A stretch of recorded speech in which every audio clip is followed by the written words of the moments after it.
Philadelphia 76ers don't play till Wednesday, but good old James Harden gave us something to talk about. He did an interview with Sam Amick on The Athletic and spilled the beans on the Daryl Morey situation from this past summer. And some of the things that he said are actually crazier than you might have expected. Run it back, Philly. No frauds, no fanboys, no intros. Run it back, Nation. What is going on? Thanks for being here. If you are brand new, we do Sixers talk on this channel every single day. We do post-game lives also after every single Sixers game. If any of that interests you, consider hitting the subscribe button. Turn your notification bell on. Give the video a like. Let's get into the business. All right, man. So I wake up this morning, people hit me with the DMs and the tags on Twitter and everything else because James Harden did an interview with Sam Amick and actually told the details of the situation from this past summer. In his own words, in his mind, this is how it went down. Keep that in mind. In James Harden's own mind, which I have believed several times, at least definitely this past offseason, sides on delusional. Here's what he said. Here's the full article. People are sending certain paragraphs. NBA Central posted just like a couple of words. I wanted to go pay $1 on The Athletic. Shout out to The Athletic. Here's your $1 to read the whole article and get all of the actual good things because there's a lot of good things. There's a lot of juicy stuff in here that hasn't been posted on Twitter, okay? So Sam starts out with this. When you decided you were done in Philly, was it always Clippers or nothing else? What was your thought process? Well, of course it was always Clippers because no other team in the NBA was offering anything. Let's get into what James thought, okay?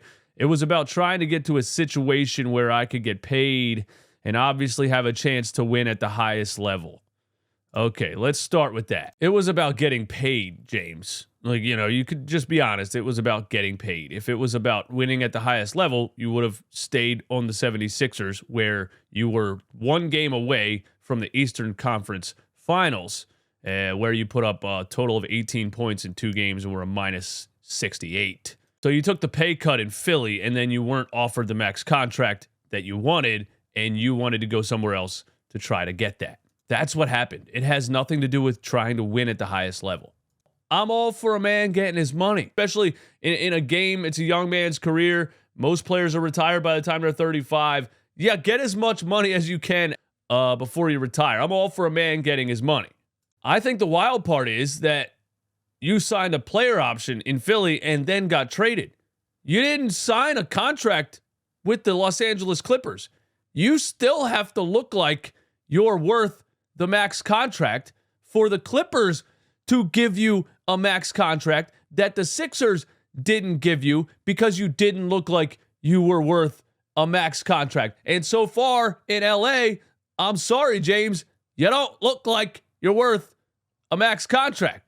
So you didn't get paid yet. Now, he also says this, which I think is,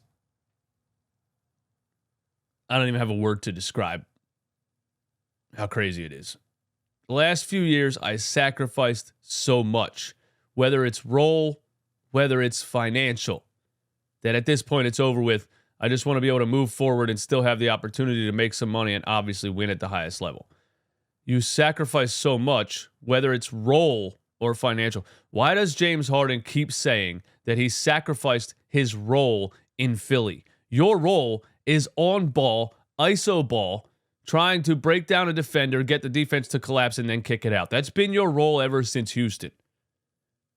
In Philly, your time of ball possession was second most in the entire NBA. You literally had the ball as much as physically possible. So what role did you sacrifice?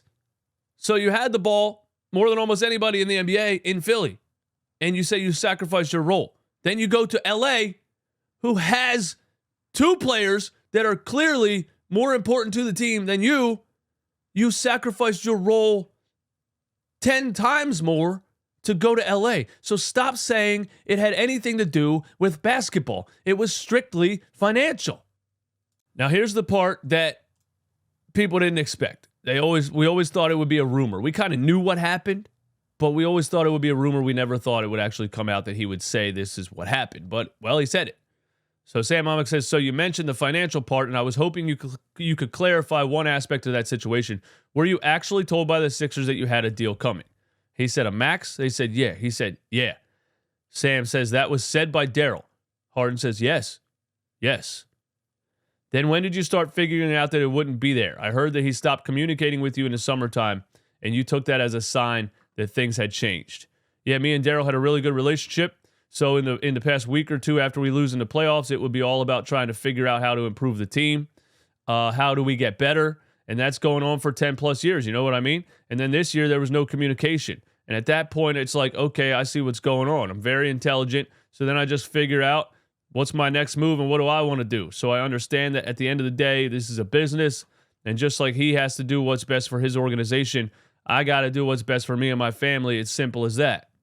Now, again, we always kind of knew this is what happened. It was pretty obvious this is what happened. Daryl said, hey, James, take a pay cut so I can sign your favorite players, Daniel House Jr. and PJ Tucker, which ended up being one of the worst segments of Daryl Morey's tenure as a Sixers GM, getting caught tampering and giving that kind of money to a guy like PJ Tucker, who, by the way, has put up goose eggs in his last 9 games for the LA Clippers and was a DNP in 3 of them.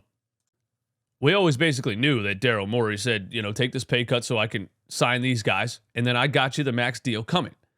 Daryl Morey did not know that you were going to collapse in crunch time as drastically as you collapsed.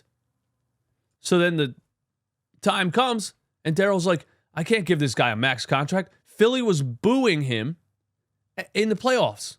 They were booing him in Game 6 and Game 7. How could I come out here and give him a max contract in front of those fans? It was not possible, James. It wasn't possible. And it's because of how you played in the playoffs. This is what James Harden still fails to realize. It was because of your performance or lack thereof.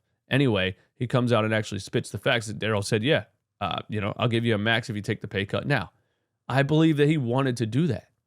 Now, the way that Daryl Morey handled it, by not communicating at all, at least in the words of James Harden, is a little bit messed up. I'm not gonna sugarcoat that. Daryl could have probably handled that a little bit better, if that's how that happened.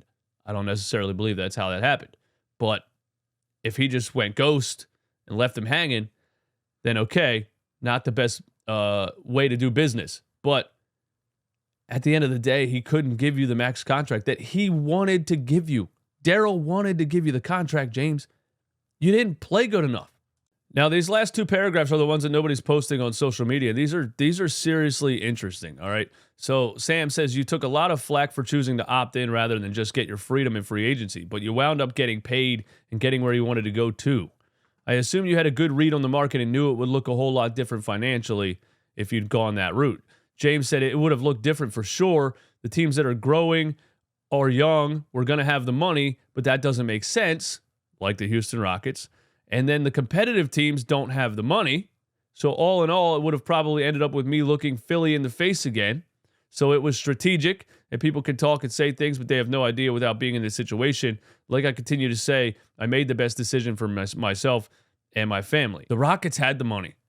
They chose Fred VanVleet over you, James, because of how much you declined. At the end of the day, he tried to push his way to the Clippers and ultimately landed there because it was the only team that would do it. This is the craziest part. Were you sweating through that time? James says, no, I wasn't sweating. It was just patience because the day I opted in, there was a conversation and communication with the Sixers about it being a 10-day process. This was going to happen within 10 days. So Daryl said, yeah, fine. You want traded? Opt in. I'll trade you within 10 days. Then it got dragged out for 4.5 months or however long it was. So at that point, you're holding my life up, holding everybody's life up. You're making it look crazier than what it is. And something that we had internal conversations about is basically dragging out. So it was a little frustrating. Again, Daryl Morey probably thought that he could trade you within 10 days, James. So he said, yeah, opt in. I'll trade you. Again, there was an issue on the return. Just like there was an issue with you living up to a potential max contract. When he tried to trade you, there was an issue. Nobody was offering anything. The Clippers wouldn't give up Terrence Mann, James, or Norman Powell. Nobody around the entire NBA wanted to trade multiple first-round picks and players for a declining, aging, recently out of shape former NBA superstar. It drug out because Daryl had to do what was best for the organization. So James thought that Daryl should have just took whatever the Clippers were going to offer within 10 days. Again, you said you understand he has a job to do.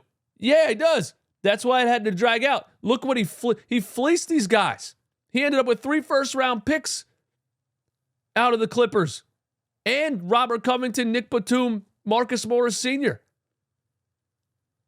Why, James, would an organization say, you know what, we're not going to drag it out and get the most we can get. We'll take whatever they give. The self-entitlement here is just insane. All in all, I'd sacrifice all that to go to Philly with some people that I trusted, and it bit me in the ass. You know what I mean? So it's part of life. We all go through certain things. It's going to make me tougher. James Harden, not that I expected him to, still does not understand that the reason all of this happened is because you don't take the game seriously. You don't take your physical fitness seriously. You go to Vegas in the middle of playoff series. You party until 5 a.m. the night before NBA games. And the older you get into your mid-30s, it becomes absolutely clear. It was night and day last year when James Harden was well-rested and when he was partying the night before. You can't hide it when you're 34, James. You can hide it when you're 26. I didn't expect him to realize it or admit it. He still doesn't understand that he is the reason all of this happened. That's all I got. Y'all have a good day, man. I'm out of here.